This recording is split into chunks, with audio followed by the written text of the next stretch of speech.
विद्यालय प्रबंधन एवं नेतृत्व। बुक बुक के ऑल क्वेश्चन होंगे, ऑब्जेक्टिव जितने हैं।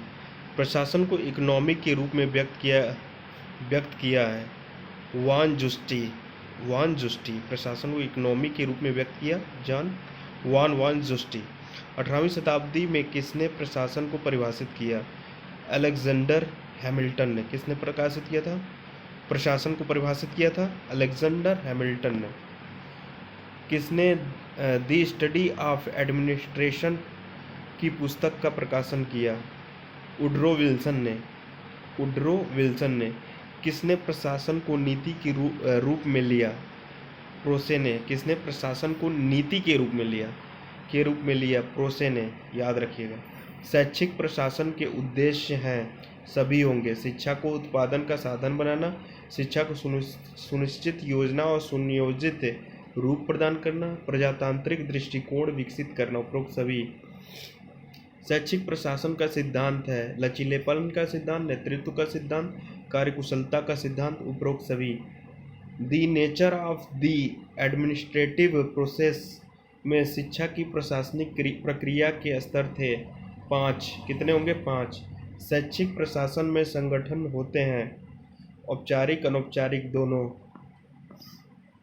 प्रबंधन नियोजन प्रक्रिया, संगठन प्रक्रिया, निर्देशन और नियंत्रण के द्वारा निर्धारित उद्देश्यों को प्राप्त करने का संसाधन संयोजन है। किसका कथन है? सिस्क। शैक्षिक प्रबंधन का सिद्धांत है समन्वय, आशावादी, व्यक्तित्व निर्माण। सभी। विद्यालय प्रबंधन की विशेषता है उद्देश्य पूरक प्रक्रिया, व्यवहारिक प्रक्रिया और समन्वित प्रक्रिया। उपरोक्त सभी। विद्यालय प्रबंधन के कार्य हैं योजना, संगठन, अभिप्रेरण। उपरोक्त सभी। स्कूल शब्द की उत्पत्ति हुई है ग्रीक वर्ड से। भारतीय शिक्षा आयोग का गठन किया गया था 3 फरवरी 1882 ईस्वी को। भारतीय शिक्षा आयोग, हंटर आयोग के अध्यक्ष थे सर विलियम हंटर थे। भारतीय शिक्षा आयोग में सदस्य थे, याद रखिए 20 सदस्य थे। मुदालियर कमीशन का कार्य क्षेत्र क्या था? माध्यमिक शिक्षा। माध्यमिक शिक्षा आयोग की नियुक्ति हुई थी 1952 को। माध्यमिक शिक्षा पुनर्गठन समिति के अध्यक्ष थे डॉक्टर ताराचंद्र। माध्यमिक शिक्षा आयोग ने 14 अध्यायों की रिपोर्ट कब प्रस्तुत की? 28 अगस्त 1953 को। आयोग में कुल सदस्यों की संख्या है 17। कोठारी आयोग में कुल सदस्यों की संख्या 17। कोठारी आयोग के अध्यक्ष थे दौलत सिंह कोठारी। राष्ट्रीय शिक्षा नीति 1886 में महत्वपूर्ण कदम है नवोदय विद्यालय, विद्यालय संकुल, सर्व शिक्षा अभियान। उपरोक्त सभी। राष्ट्रीय शिक्षा नीति में प्रारंभिक शिक्षा के सुझाव हैं 14 वर्ष तक के बालकों के लिए शिक्षा के लिए समान प्रवेश प्रणाली तथा समान अवधि की शिक्षा होनी चाहिए। संज्ञानात्मक अधिगम में वृद्धि होनी चाहिए। कौशलों का प्रशिक्षण दिया। उपरोक्त सभी। नवोदय विद्यालय में किस कक्षा में प्रवेश लिया जाता है? कक्षा 6 में। भारत में प्रथम मुक्त विश्वविद्यालय की स्थापना की गई थी आंध्र प्रदेश में। कहाँ पे? आंध्र प्रदेश में।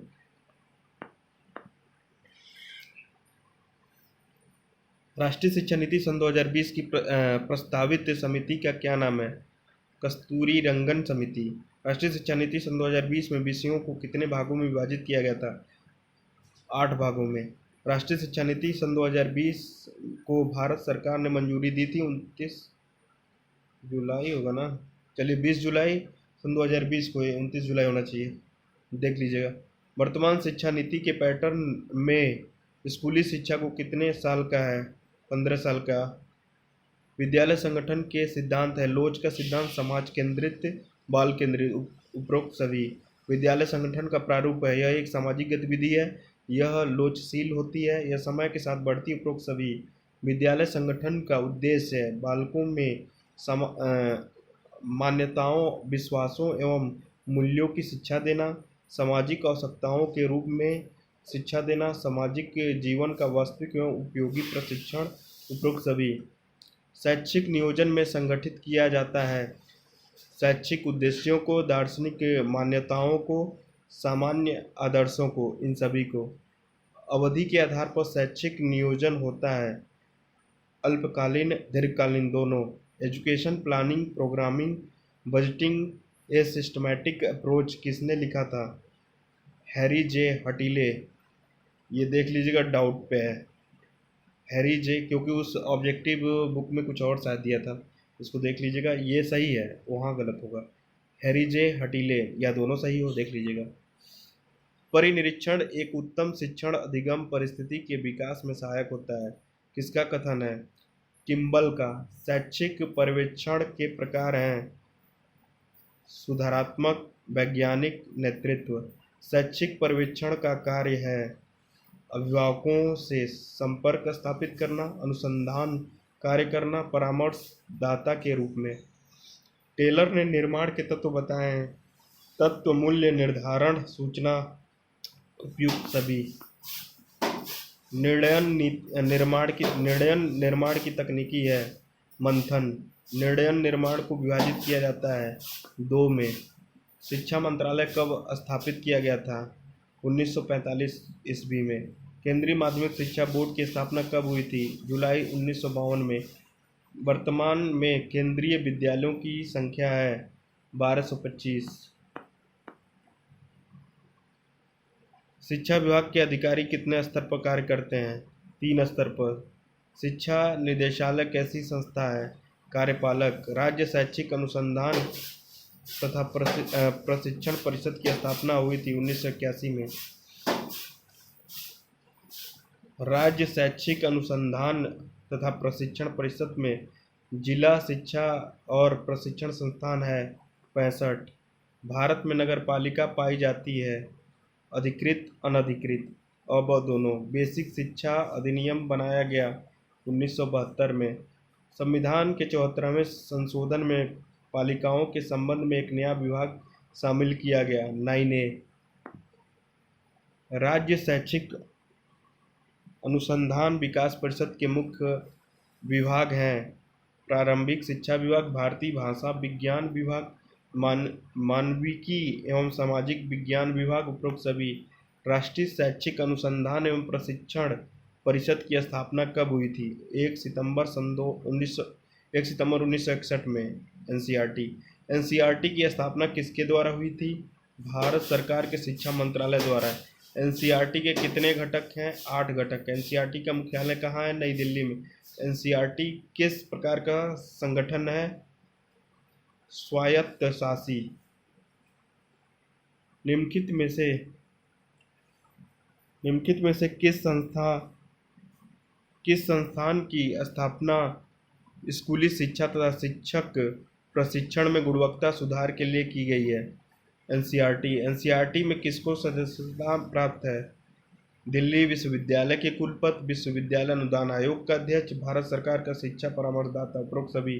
भारत सरकार के प्रत्येक राज्य से कितने प्रतिनिधि एनसीईआरटी में सदस्य होते हैं? 1। एनसीईआरटी में भारत सरकार ने कितने सदस्यों को मनोनीत करती है? 12 सदस्यों को। यूजीसी का अध्यक्ष निम्न में से किस संस्था का प्रतिनिधित्व होता है? एनसीईआरटी का। एनसीईआरटी के कितने क्षेत्रीय कार्यदल भारत के राज्यों की राजधानी में स्थित हैं? 17। एनसीईआरटी निम्न से कौन सा कार्यक्रम संचालित करता है? अनुसंधान, विकास, प्रशिक्षण। प्रधानाचार्य के गुण होते हैं महत्वाकांक्षी, सहयोग, मौलिकता। एक योग्य प्रधानाचार्य समाज का नेता होता है, उसके शब्द बहुत ही प्रभावशाली होते हैं, उसके व्यवहार के तरीके बहुत ही अच्छे होते हैं और उनकी प्रकृति बहुत ही प्रिय होती है। गैंड एवं शर्मा का ये कथन है। निसंदेह अध्यापक हमारे भविष्य का निर्माता है, किसका कथन है? जाकिर हुसैन का। अध्यापक की भूमिका है राष्ट्र निर्माण के रूप में, एक सशक्त तत्व के रूप में, समाज की रीढ़ की हड्डी के उपरोक्त सभी। एक शिक्षक के गुण होते हैं व्यक्तिगत, व्यावसायिक, शारीरिक, उपरोक्त सभी। अध्यापक ही इतिहास का वास्तविक निर्माता, कथन है एच जी वल्ज का। कक्ष का घटक होता है अध्यापक छात्र मध्यस्थ। कक्षा कक्ष शिक्षण की क्रियाओं की अवस्था होती है। 3 कक्षा कक्ष प्रबंधन के आयाम हैं। भौतिक, नैतिक, मनोवैज्ञानिक। कक्षा कक्ष प्रबंधन की सहायक युक्तियां हैं। फील्ड कार, पर्यटन, गृह कार्य। समय सूची स्कूल का स्पार्क प्लग है, जो स्कूल के विभिन्न कार्यों तथा कार्यक्रमों को संचालित करता है। किसका कथन है? जसवंत सिंह का।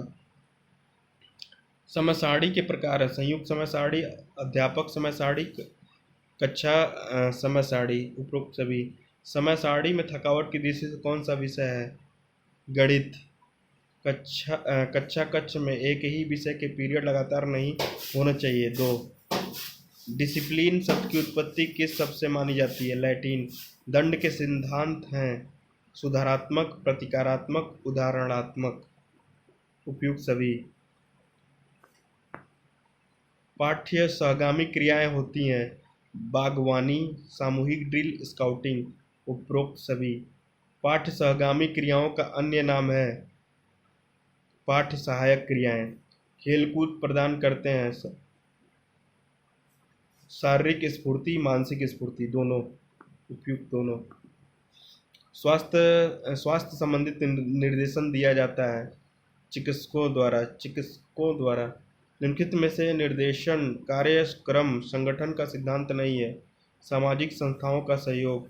निम्नलिखित में से जो अच्छे निर्देशन कार्यक्रम की विशेषता है? सूचना गोपनीय रखनी चाहिए। प्राथमिक विद्यालय में किस निर्देशन विशेषज्ञ की आवश्यकता नहीं होती? छात्रों की संख्या कम होती है, पाठ्य सामग्री सीमित होती है, बालकों की आवश्यकताएं सीमित होती हैं। उपरोक्त सभी।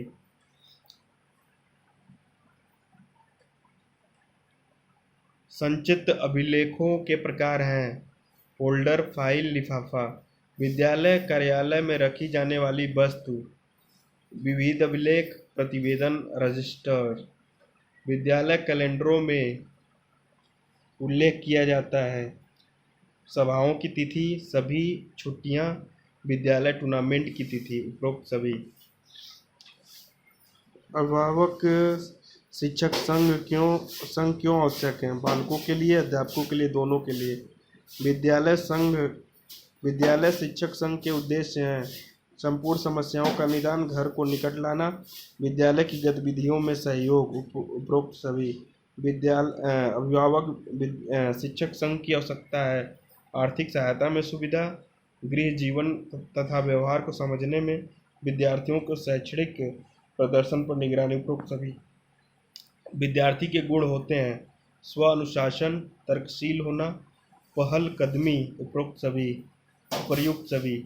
स्कूल प्रणाली का अंतिम लक्ष्य है धनात्मक और मनोहारी वातावरण, रुचिकर वातावरण, अभ्यासकारी वातावरण। उपरोक्त सभी।